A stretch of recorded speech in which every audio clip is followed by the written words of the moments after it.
आज हम बात करने वाले हैं स्टूडियो जिबली की सबसे emotional and animated movie grave of the fireflies जो 1988 में आई थी। और हाँ, ये सच्ची घटना पर आधारित है।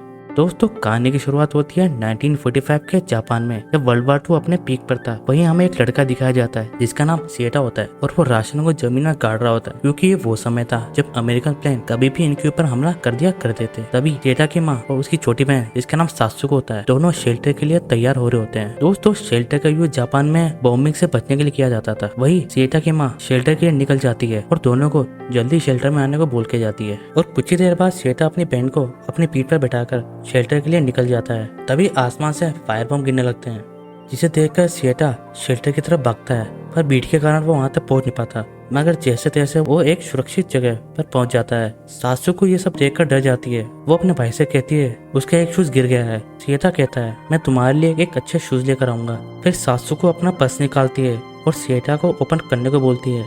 उसमें से कुछ कॉइन और बटन निकलते हैं, जिसे देखकर सिएटा बोलता है तुम तो काफी अमीर हो। तभी बॉम्बे के नुकसान को देखकर दोनों चौंक जाते हैं और सासू को अपने भाई से पूछती है कि हमारा घर जल गया होगा, और सिएटा कहता है शायद। वहीं एक आदमी की अनाउंसमेंट से पता चलता है कि घायलों को एक पास के स्कूल में रखा गया है, और दोनों अपनी माँ की तलाश में स्कूल के लिए निकल जाते हैं। स्कूल में सिएटा को एक आंटी मिलती है जो उसकी माँ के बारे में उसको बताती है कि वो इंजर्ड है और तुम्हें उनके पास जाना चाहिए। आंटी सासुको का ध्यान रखती है और सिएटा अपनी माँ से मिलने चला जाता है। उनकी हालत देखकर वो शांत हो जाता है, क्योंकि उनकी बॉडी अब जल चुकी है और अब वो पट्टी से कवर है। वहाँ ऑफिसर उसे बताता है कि उसकी माँ को जल्दी से जल्द हॉस्पिटल में शिफ्ट करना होगा, और वहाँ उसे वो उसकी माँ की रिंग भी देता है। जब सिएटा बाहर आता है तो वो अपनी बहन के पर्स में अपनी माँ की रिंग को संभाल कर रखने को कहता है और बोलता है कि उसकी माँ अभी ठीक नहीं है और जल्दी ही सही हो जाएगी। वहीं सिएटा डिसाइड करता है कि वो अपनी आंट के पास जाएगा। दूसरे दिन दिखाया जाता है कि उसकी माँ की मृत्यु हो गई है और उनकी बॉडी पर कीड़े लग चुके होते हैं। उनकी बॉडी को एक गड्ढे में डाल दिया जाता है, जहाँ पर और भी बॉडीज होती है, और उन सबको आग लगा दी जाती है। सिएटा अपनी आंटी के पास आता है जहाँ उसने सासुको को छोड़ा था। घर आते ही वो अपनी माँ की अस्थियों को झाड़ियों में छुपा देता है। जब वो अंदर आता है, सासुको उससे अपनी माँ के बारे में पूछती है, पर सिएटा उसे झूठ बोलकर शांत कर देता है और कहता है कि वो अभी ठीक नहीं है, इसीलिए तुम उनसे अभी नहीं मिल सकती, और जब उनकी तबीयत सही हो जाएगी मैं तुम्हें उनसे मिलाने लेकर जाऊंगा। कुछ समय बाद सिएटा अपने घर जाता है, जो अब जलकर राख हो गया है। वहां जाकर वो उस राशन को बाहर निकालता है जो उसने स्टार्टिंग में गाड़ा था, जिसमें एक फ्रूट कैंडी बॉक्स होता है जो सासुको को बहुत पसंद है। ये सारा राशन देखकर उसकी आंटी बहुत खुश हो जाती है, और तभी सिएटा से उसकी माँ के बारे में पूछती है क्या तुम अपनी माँ से मिलने हॉस्पिटल गए थे, जिसके जवाब में सिएटा उन्हें सच बता देता है कि उनकी मृत्यु तो 2 दिन पहले ही हो गई है। जिसे सुनकर वो बोलती है तुमने ये मुझे पहले क्यों नहीं बताया। सिएटा कहता है कि वो नहीं चाहता सासुको को ये पता चले, पर आंटी उसके पिता को लेटर लिखने को कहती है। वहीं रात हो जाती है और सिएटा अपनी बहन को बाहर घुमाने लेके जाता है। वहाँ वो चुकनों के साथ खेलते हैं। वहाँ सिएटा सासुको को उसकी फेवरेट कैंडी देता है। दूसरे दिन दोनों भाई बहन के रूम में उनकी आंटी आती है और सिएटा से कहती है क्या तुम स्कूल नहीं जाते। वो बताता है कि उसके स्कूल और मिल जहाँ वो काम करता था अब वो तबाह हो गई है, इसलिए वो वहाँ नहीं जा सकता। वो उसके पिता के लेटर के बारे में पूछती है, जिस पर सिएटा बताता है उसने लेटर लिखा पर उसका रिप्लाई नहीं आया है। आंटी भी उससे यही कहती है मुझे भी रिप्लाई नहीं आया है। अब डिनर का टाइम दिखाया जाता है, जहां आंटी अपने हस्बैंड और बेटी को अच्छा खाना देती है और सिएटा और सासुको को सिर्फ सूप देती है, क्योंकि वो चाहती है कि जो लोग काम कर रहे हैं उन्हें सही खाना मिले। तभी सायरन की आवाज आने लगती है, जिसका मतलब है कि उन्हें अब शेल्टर में जाना होगा।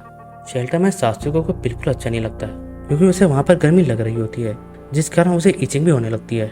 उसके बाद सिएटा अपनी बहन को बीच पर लेकर जाता है, जहाँ वो उसकी पीठ के रैशेस पर बीच का पानी भी लगाता है ताकि उसे राहत मिले। दोनों भाई बहन वहाँ पर स्विमिंग करना स्टार्ट कर देते हैं। तभी सिएटा को एक फ्लैशबैक आता है, जिसमें उसकी माँ उन्हें खाना खाने के लिए बुला रही है, जिस कारण वो इमोशनल भी हो जाता है और फिर से सायरन बजना स्टार्ट हो जाता है और दोनों घर के लिए निकल जाते हैं। अब उनके पास खाने की कमी होने लग जाती है, जिस कारण उनकी आंटी सिएटा को कहती है कि मैं तुम्हारी माँ के किमोनोज बेचकर 15 किलो राइस लेकर आ सकती हूँ। पर सासुको को ये बिल्कुल पसंद नहीं आता, जिस कारण वो आंटी को किमोनोज ले जाने से रोकती है, पर सिएटा उसे रोक लेता है। कुछ टाइम बाद उनकी आंटी उनके लिए राइस लेकर आती है, जिसमें से कुछ हिस्सा सिएटा को देती है और बाकी अपने पास रख लेती है। सिएटा राइस को देखकर बहुत खुश हो जाता है। वही रात के डिनर में भी वो राइस खाते हैं, और सुबह आंटी अपने बेटी और हस्बैंड के लिए राइस बोल पैक कर रही होती है, जिसे देखकर सासू को भी मांगने लगती है। पर उनकी आंटी उन्हें घर पर बैठे रहने का ताना मारती है और कहती है कि ये सब खाना उन्हें मिलना चाहिए जो देश के लिए कुछ काम कर रहे हैं, और तुम्हें इस बात से तकलीफ है तो जाओ अपना खाना खुद बनाओ। तभी सिएटा अपनी बहन को पोस्ट ऑफिस लेकर जा रहा होता है ताकि अपने पिता को लेटर लिख सके, इस उम्मीद में ताकि उसके फादर उसे रिप्लाई दें और उन्हें यहाँ से लेकर जाएं। सिएटा एक दुकान से राशन और स्टोव ले लेता है और रात को दोनों अपना खाना खुद बनाते हैं। और पेट भर कर खाते हैं। लेकिन जब वो राशन की दुकान पर वापस जाते हैं तो उन्हें पता चलता है कि अब राशन की क्वांटिटी कम हो रही है। वहीं कुछ समय बाद सासू जोर जोर से रोने लगती है। श्वेता उसे फ्रूट कैंडी का बॉक्स देता है जो अब खत्म हो गया है, पर जब वो उसे जोर से हिलाता है तो उसमें से एक बड़ा और छोटा टुकड़ा निकलता है। पर सासू को छोटा वाला टुकड़ा खाती है और बड़ा वाला बॉक्स में डाल देती है। और घर आने के बाद वो उसमें पानी डालकर सासू को उसे पी लेती है, जिसमें उसे मिक्स फ्रूट का टेस्ट आता है। एक रात को सासू को जोर जोर से रोने लगती है और आंटी गुस्से में दोनों को डांटने लगती है, जिस कारण दोनों अपनी आंटी से परेशान हो जाते हैं, क्योंकि वो कुछ भी करते थे तो वो ताना मारती थी। जिस कारण वो डिसाइड करते हैं कि अब वो आंटी के साथ नहीं रहेंगे, क्योंकि उन्होंने एक शेल्टर ढूंढ लिया है जहाँ पर कोई नहीं आता, और वो वहाँ पर रहने का डिसाइड करते हैं। उन्हें टूटे घरों से काम का सामान मिलता है और आंटी के घर से अपना भी सामान लेकर आ जाते हैं, और उन सब सामान को एक कार्ट की मदद से शेल्टर जो अब उनका घर है वहाँ पर रख देते हैं और कार्ट को एक किसान को रिटर्न कर देते हैं। उससे वो कुछ खाने का सामान भी ले लेते हैं और दोनों मिलकर कुएं में से पानी निकालते हैं, पेड़ों से लकड़ियां भी तोड़ते हैं और आग जलाकर खाना बना लेते हैं। और अब रात का समय हो गया है और वो सारी फायरफ्लाइज को पकड़कर अपने शेल्टर में छोड़ देते हैं, जिससे वहाँ पर उजाला हो जाता है। वो बाहर मस्कीटो नेट लगा देते हैं। सोते हुए श्वेता जुगनू को देखता है और सासू को बताता है कि मैं तुम्हारे जन्म से पहले नेवल रिव्यू देखने गया था, जहाँ पर हमारे डैड एक बिग क्रूज पर थे जिसका नाम माया था और जो बहुत खूबसूरत था। वो उसे बताता है कि हमारे पिताजी अभी फाइटिंग कर रहे होंगे। कुछ ही देर बाद दोनों सो जाते हैं। दूसरे दिन सासू को फायरफ्लाइज के लिए ग्रेव बना रही होती है। तभी श्वेता उससे पूछता है कि तुम ये क्या कर रही हो। वो कहती है मैं जुगनू के लिए ग्रेव बना रही हूँ। वैसे मैं जानती हूँ हमारी माँ भी ग्रेव में है। जिसे सुनकर श्वेता शौक में आ जाता है। वो उसे बताती है ये सब उसे आंटी ने बताया था, और श्वेता ये सब सुनकर रोने लगता है। और वो सासू को कहता है कि वो उसे माँ की ग्रेव पर जरूर लेकर जाएगा। सासू को दुखी होकर पूछती है कि क्यों जुगनू जल्दी मर जाते हैं, पर श्वेता शांत हो जाता है और तभी हमें उसकी माँ की अस्थियों को दिखाया जाता है। जब श्वेता और सासू को अपने शेल्टर में नहीं होते हैं तब वहाँ पर कुछ बच्चे आते हैं और उनके सामानों को छेड़ते हैं और तोड़कर चले जाते हैं। दूसरी ओर श्वेता और सासू को फार्मर से राशन के लिए रिक्वेस्ट कर रहे होते हैं, क्योंकि उनके पास जो किमोनोस थे वो सब बेच दिए हैं। उनके पास कोई भी किमोनोस नहीं होता, जिस कारण अब उनके पास खाने के लिए भी कुछ नहीं होता। और फार्मर उनसे बोलता है तुम अपनी आंटी से माफी मांग लो, अकेले नहीं रह पाओगे। श्वेता उसे थैंक यू बोलकर चला जाता है। फार्मर उसे ताना मारता है तुम्हारा पिता नेवी में ऑफिसर है और तुम उनका नाम नीचे मत गिराना।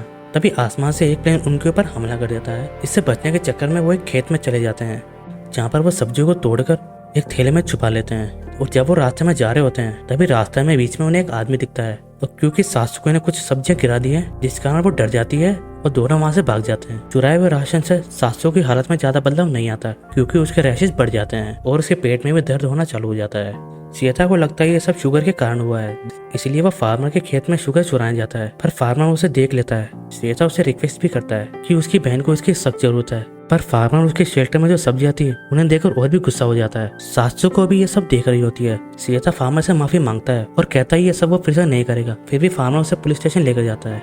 पुलिस स्टेशन में पुलिस भी श्वेता का साइड लेती है, क्योंकि फार्मर ने श्वेता को बहुत मारा था, जिस कारण वो उस पर भी केस कर सकता है। फार्मर डर के वहाँ से चला जाता है। जब श्वेता स्टेशन से बाहर आ रहा होता है सासू को वहाँ पर आ जाती है। श्वेता उसे नजर नहीं मिला पाता और रोने लगता है। सासू को उसे हक कर लेती और डॉक्टर को जाने को बोलती है, पर उसके पास तो इतने पैसे होते ही नहीं है। और एक बार फिर से शहर में बजने लगता है। लोग शेल्टर में भागते हैं, पर श्वेता इस बार इसका फायदा उठाता है, क्योंकि जब लोग शेल्टर में चले जाते हैं तब वो उनके घर पर जाता है और खाना चुरा लेता है। जब वो सासू को खाना खिलाने की कोशिश कर रहा होता है तो वो उसे मना कर देती है, क्योंकि वो बहुत बीमार है। श्वेता उससे कहता है अगर तुम इसे खाओगी तो मैं तुम्हें बीच पर लेकर जाऊंगा। श्वेता फिर से सारे का इंतजार करता है और इस बार वो किमोनो चुरा के लाता है। श्वेता को अपनी जान की बिल्कुल भी परवाह नहीं थी, अब उसे मजा आ रहा है। जब श्वेता किमोनो बेचने जाता है तो उन्हें कोई नहीं खरीदता, क्योंकि उनकी क्वालिटी बिल्कुल अच्छी नहीं होती। वो दुखी हो जाता है और घर के लिए निकल जाता है, पर रास्ते में उसे सासू की डोल दिखती है। इसे देखकर वो घबरा जाता है। कुछ ही दूर सासू को जमीन पर पड़ी होती है और उसके फेस पर मक्खी घूम रही होती है। इसे देखकर श्वेता को लगता है कि वो मर गई है। वो उसे जोर से हिलाता है और सासू को होश में आ जाती है। वो सासू को डॉक्टर के पास लेकर जाता है। वहाँ डॉक्टर उसे बताता है कि वो कुपोषण का शिकार है। यह था घबराता हुआ डॉक्टर से हेल्प मांगता है, पर मदद न मिलने के कारण वो गुस्से से सासू को अपनी गोद में उठाकर चला जाता है। तभी रास्ते में एक आदमी बर्फ की सिल्ली को काट रहा होता है, जिससे कुछ टुकड़े जमीन पर गिर जाते हैं। श्वेता उन टुकड़ों को सासू को खिला देता है और श्वेता अपनी बहन से पूछता है तुम्हें क्या खाना है, मैं तुम्हारे लिए सब लेकर आऊंगा। वो बोलती है उसे नूडल्स, आइसक्रीम और फूड ड्रॉप जो उसकी फेवरेट कैंडी है लाने को बोलती है, पर वो चाहती है श्वेता उसे छोड़कर ना जाए। वो बोलता है मैं तुम्हें कभी छोड़कर नहीं जाऊंगा, जिसे सुनकर सासू को खुश हो जाती है।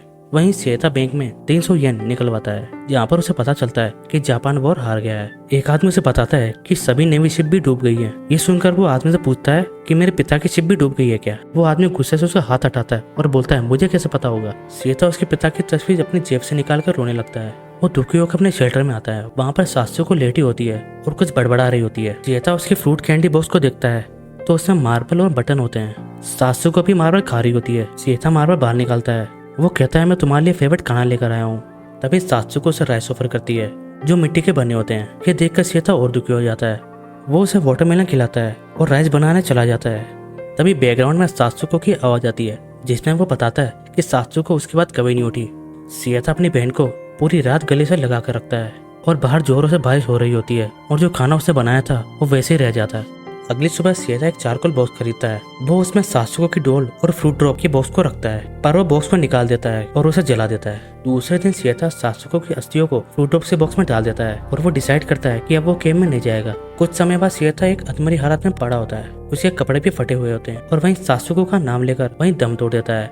कुछ ही देर बाद वहाँ पर सफाई करने वाला आता है जो फ्रूट ड्रॉप का बॉक्स होता है उसे बाहर फेंक देता है, जिसमें से सासुको की अस्थियां बाहर गिर जाती है, जिस कारण सासुको की सोल वहाँ आ जाती है। श्वेता की यह हालत देखकर उसके पास जा रही होती है कि पीछे से श्वेता की सोल उसे रोक लेती है। श्वेता जमीन से बॉक्स उठाता है जो अब नया दिख रहा है और दोनों चले जाते हैं।